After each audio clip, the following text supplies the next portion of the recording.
Shalom saudaraku dalam nama Tuhan Yesus Kristus, sahabat terbaik dalam kasih Tuhan. Bertemu lagi dengan saya Pendeta Novel Saragi. Firman Tuhan yang menyapa kita di Minggu Paskah ini tertulis dalam Kolose pasal yang ketiga, ayat yang pertama sampai ayatnya yang keempat.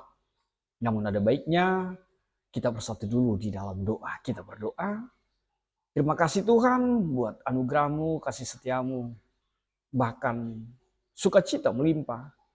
Kemenangan-Mu mengalahkan kematian itu.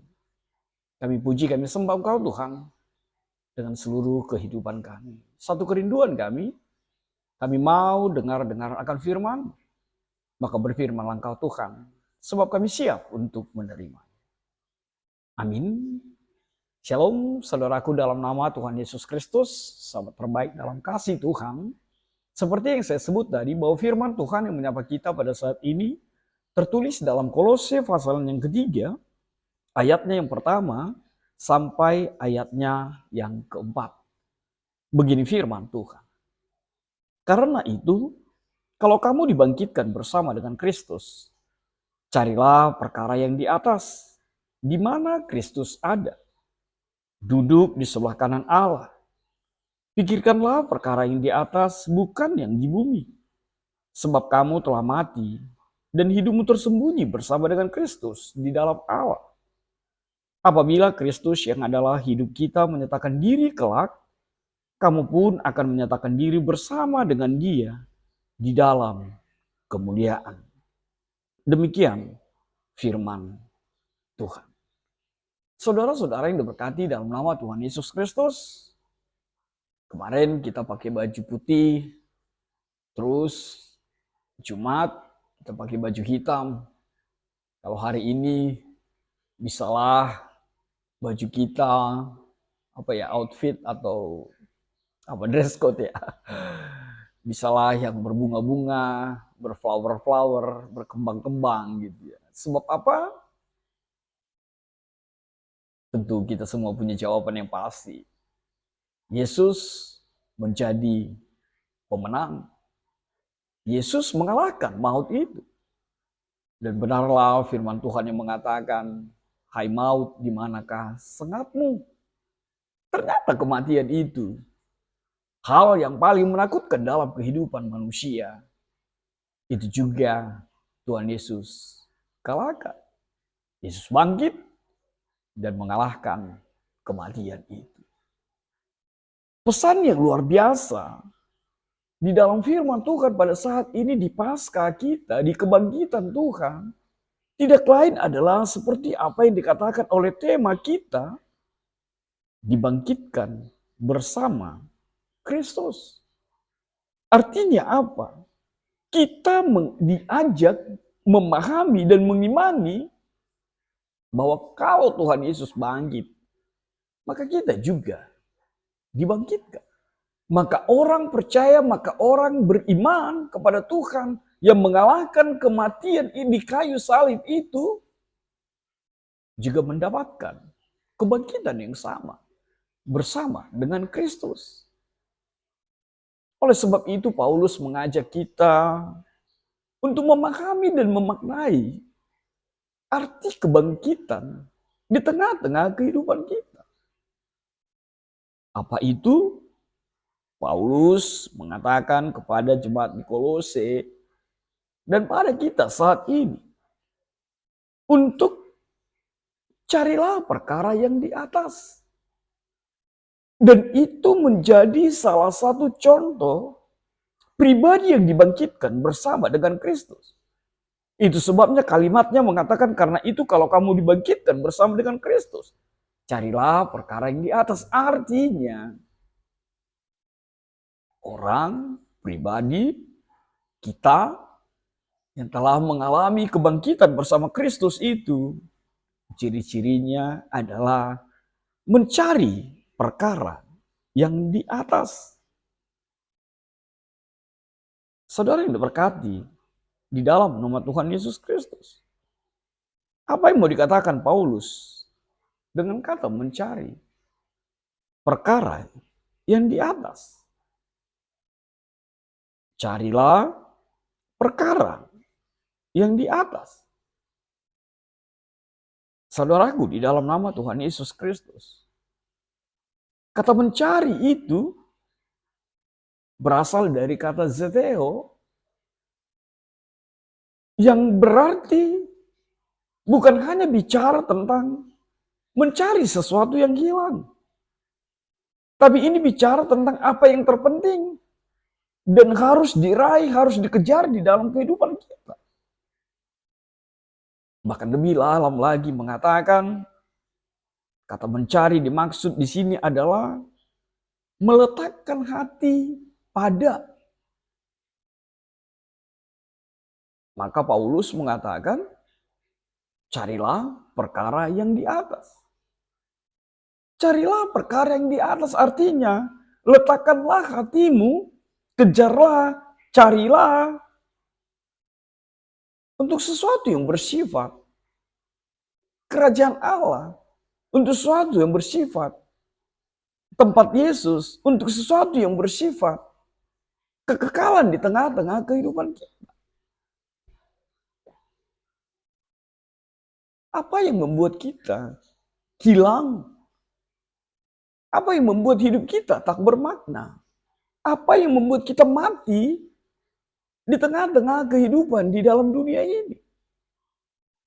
Tidak lain adalah karena kita hanya mencari apa yang diberikan, ditawarkan oleh dunia ini.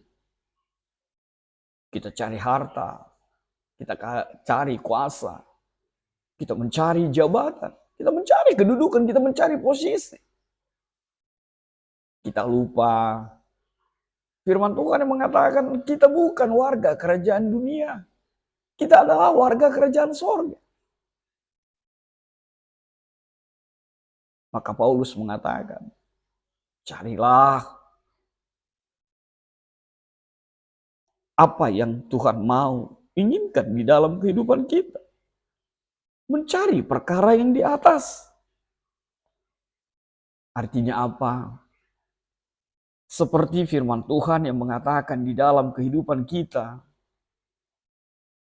apa yang baik, apa yang benar, apa yang patut dipikirkan, kedamaian, sukacita, itulah cari. Dan letakkanlah hatimu padanya. Agar kita tidak selalu mati di dalam kehidupan ini. Carilah perkara yang di atas. Firman Tuhan di 2 Korintus mengatakan, tubuh ini adalah fana. Dan semua akan berakhir. Tapi Paulus mengatakan, tapi kami tidak patah hati. Sebab yang kami pikirkan, yang kami cari adalah perkara yang di atas. Kalaupun hidup ini terseok-seok, kalaupun hidup ini menderita dan bergumul, kalaupun tubuh ini mengalami sakit penyakit, Paulus mengatakan, gak apa-apa. Sebab kami tahu bahwa kami bukanlah warga dunia ini, tapi warga kerajaan sorga. Lalu berhentikah ketika dikatakan, carilah perkara yang di atas. Tidak. Lebih lagi Paulus mengatakan, perkara yang di atas yang dimaksud adalah di mana Kristus ada, duduk di sebelah kanan Allah. Di mana Kristus ada. Luar biasa sekali. Cobalah setiap kita mengimani lebih dalam lagi makna kalimat mencari di mana Kristus ada, di mana Tuhan ada. Bukankah Daud juga bersyair, lebih baik berada dan mencari Tuhan, berada, berdiam di rumah Tuhan, daripada di tempat lain. Dia selalu mencari dan hendaknya menjadi bagian dari kehidupan orang percaya. Kita selalu mencari di mana Kristus ada. Kita menginginkan persekutuan bersama Kristus dalam kehidupan kita. Bahkan lebih lagi, firman Tuhan mengatakan, yang duduk di sebelah kanan Allah. Ketika bicara tentang keberadaan diri kita sendiri, Paulus tidak mau hanya berhenti sampai di sana. Tapi juga beriman dan memikirkan Yesus ada di sebelah kanan Allah. Paulus mau mengatakan bahwa Yesus saat ini di sebelah kanan Allah Bapa. Yesus tidak kemana-mana. Yesus ada di sebelah kanan Allah. Lalu yang kedua ingin dikatakan, Paulus mau menyampaikan kepada setiap kita, Yesus di sebelah kanan. Artinya, Yesus punya kuasa. Yesus memiliki kedaulatan itu. Bukankah kita sama-sama memahami apa yang disebut dengan tangan kanan, di sebelah kanan, dan lain sebagainya. Untuk menunjukkan sesuatu yang berarti, sesuatu yang baik dalam kehidupan kita. Dan Yesus ada di sana. Sekali lagi, di mana Kristus ada dan duduk di sebelah kanan Allah. Lalu firman Tuhan mengatakan, pikirkanlah perkara yang di atas. Tadi bicara carilah. Yang kedua, dikatakan pikirkanlah. Bukankah kita juga yang mengatakan, engkau adalah apa yang engkau pikirkan? Kalau pikiranmu jelek, itulah dirimu yang seutuhnya. Kalau pikiranmu baik, pikiranmu selalu yang positif, itulah dirimu yang sesungguhnya. Dan Paulus memahami hal itu. Itu sebabnya Paulus mau mengatakan bahwa setiap kita memikirkan kerajaan sorga, kita memikirkan apa yang seharusnya kita cari di sorga nanti. Pikirkanlah. Paulus mau mengatakan, pikirkanlah apa yang engkau cari. Dan carilah apa yang engkau pikirkan. Artinya apa? Ketika pikiranmu dikuasai oleh perkara-perkara di atas, perkara-perkara tentang kerajaan sorga, maka itu akan menjadi bagian dari kehidupanmu. Maka itu akan menguasai kehidupanmu. Cobalah pikirkan tentang sesuatu dan teruslah memikirkan itu. Maka pikiranmu akan dikuasai oleh apa yang kau pikirkan. Bukankah begitu? Kalau engkau memikirkan benda, kalau engkau memikirkan sesuatu apa yang engkau raih, pasti segala cara engkau lakukan untuk mendapatkannya. Pasti segala situasi engkau selalu berpikir dan melihat apa yang engkau pikirkan dalam kehidupan kita. Maka Paulus mengatakan, pikirkanlah perkara yang di atas. Sebab orang-orang pada saat itu sibuk dengan Taurat, sibuk dengan peraturan-peraturan yang tidak menentu. Yang membuat mereka menjadi terjebak dan terjerat di dalam hukum-hukum itu. Sehingga mereka sibuk dengan duniawi ini. Dan lupa untuk memikirkan tentang kerajaan sorga di tengah-tengah kehidupan kita. Lihatlah begitu tegasnya Paulus mengatakan, pikirkanlah perkara yang di atas, bukan yang di bumi. Maka saudaraku, sahabat terbaik dalam kasih Tuhan, janganlah selalu memikirkan apa yang ada di dalam dunia ini, di dalam bumi ini. Bahasa Batak bilang, nalau salpu doganupan ini. Bukankah itu lagu itu? Nalau salpu doganu dunia tadindo ganu taladada semua akan berlalu, semua akan berakhir. Maka carilah sesuatu yang kekal. Dan lebih lagi Paulus mengatakan, kamu telah mati dan hidupmu tersembunyi bersama dengan Kristus di dalam Allah. Kita telah mati di dalam dosa-dosa kita. Dan biarlah dosa-dosa itu disalibkan, dan biarlah dosa-dosa itu dipatahkan, dikalahkan. Sehingga kita tunggu tampil menjadi pemenang. Bukankah kemenangan menjadi kerinduan setiap kita? Dan Yesus hari ini mengatakan bahwa engkau adalah pemenang. Sebab Yesusmu adalah pemenang, bahkan lebih dari pemenang. Lalu Paulus berlanjut mengatakan, apabila Kristus yang adalah hidup kita menyatakan diri kelak, kamu pun akan menyatakan diri bersama dengan Dia di dalam kemuliaan. Saudaraku,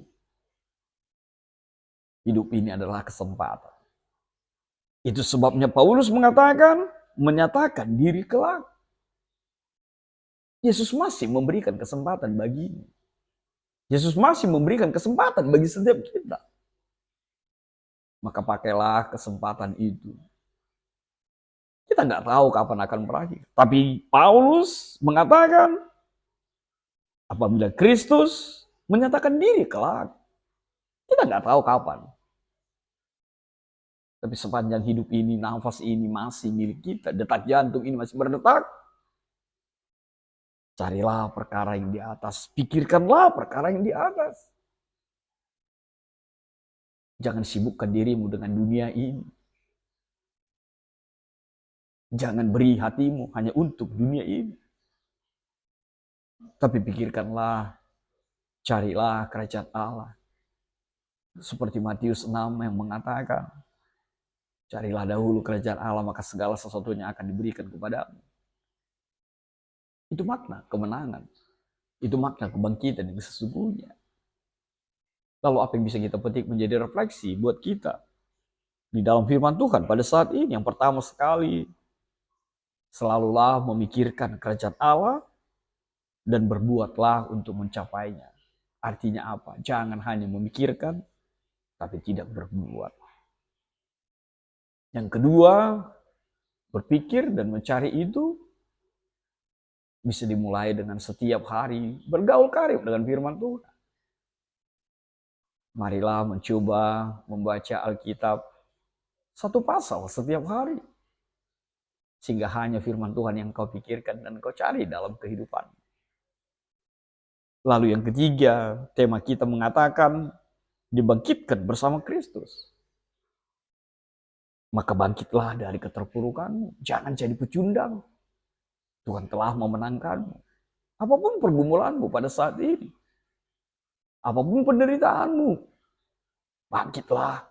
Semangatlah. Gerejamu disegel. Engkau dilarang untuk beribadah. Bangkitlah. Tunjukkan bahwa dunia ini hanya bersifat sementara. Bahwa dunia ini hanya sesuatu yang berlalu saja. Tapi kerajaan surga akan nyata dan kekal di dalam hidup kita. Amin. Tuhan memberkati. Kita bersatu dalam doa.